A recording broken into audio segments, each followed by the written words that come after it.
Science, technology, mathematics, and software workers play an increasingly important role in the US economy. Babajan Esamov, who moved from Tajikistan to pursue his American dream, has had a long journey of training and practice in the software field, and today he is a successful software developer at the Bandwidth company located in Denver, Colorado. So I'm originally from Dushanbe, Tajikistan. I was born there. My family and we moved to Uzbekistan when I was around 5 years old. I lived in Tashkent, Uzbekistan. First time I came to United States was in 2008. I came here as an exchange student to the Omaha High School. I studied there for 1 semester. After gaining experience as an international student in high school, he decided to try applying to US colleges. In 2011, Babajan applied to the University of Nebraska at Omaha. I got accepted into the chemical engineering department. So I moved here to United States. My first semester I took intro to Java programming because it was part of our curriculum requirement. I didn't finish as I expected, and this class was very challenging for me because I never studied programming before in Tajikistan or in Uzbekistan, and it was my first interaction with programming. So for me, it became a challenge, and I wanted to learn more about it. I wanted to succeed in that field. So I took more programming classes, and that's when I realized that computer science is what I actually want to do, especially development softwares and applications. So I switched my major around 2012, and since then, for the past 12 years, I've been a software developer. International students in the US can apply for an optional practical training or visa that allows them to stay in the country for 12 to 36 months, depending on what they studied, after which they have to get an employer sponsor and enter the lottery for an H-1B visa. The University of Nebraska at Omaha has a diverse system of students. So we had students from different parts of the world. We even had students from Tajikistan, Kazakhstan, Uzbekistan, and Kyrgyzstan. We all were friends. We hanged out and we spent time together. I think also people in Omaha are very friendly towards the foreigners. They were all very interested to hear what country is Tajikistan. The biggest challenge here in the United States when I first moved was obviously the language barrier. Is that even though I knew English, I didn't know in that level to be able to take science classes. And since I was in the chemical engineering department, science classes were the requirement. And then also, if you know, part of the reason why I didn't do well in the programming class in the beginning was because it was all in English. I graduated in 2016 with a bachelor's in management in information system. After I graduated, I started to work in the IT field for a couple years before coming back for my master's degree.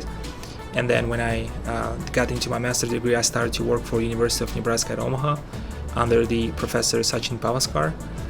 The project was the University of Nebraska has an agreement with DPAA where they building an application to identify human remains. And I was part of this application. I worked under Dr. Pavaskar while pursuing my graduate program, and that's where we actually we're building the application, and this application was used to identify fallen soldiers.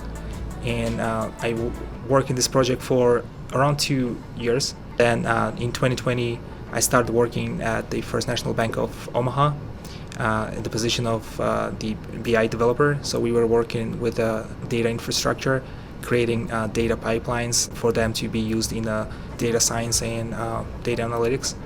I worked for FNBO for 2 years, and then I started working for Bandwidth. And here currently I work as a senior software developer. Babajan says that the main thing he likes about his work is that he's constantly growing and does not stand still, since the IT field is improving and this makes it possible to develop. The salary range for software developers varies, but typically falls between $67,000 and $113,000 per year. Software development became part of my life. not only work as software developer, but I live as a software developer. I always watch the news, read the articles, and do research on my own, not because of like the work requirements, but also because of my own passion towards it. I'm currently very interested in machine learning and artificial intelligence, especially after all the projects that was released by OpenAI. IT have different path. So you can be developer, you can be network engineer, you can be an infrastructure engineer. So you just have to explore all of them, see which one is more, which path would you like to pursue the most, but also like coding challenges that you can do online, such as like HackerRank, LeetCode. While you do that, you get exposure to the programming and to IT sphere, and from there, like if you, for example, if you arrive to the United States, you can either see the bootcamp, go to college, or like if you're good enough and you can develop well, you can find a job straight away. Software developer, I work with different programming languages, frameworks, such as Java, Python, JavaScript, and we develop a lot of applications on cloud. Isamov glad that he chose his profession and did not give up at the beginning of his path, even though it was difficult.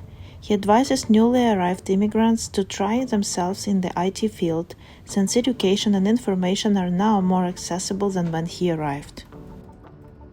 University of Nebraska provides the master programs for the current IT people in IT, but also people with, who have a background in businesses and other fields.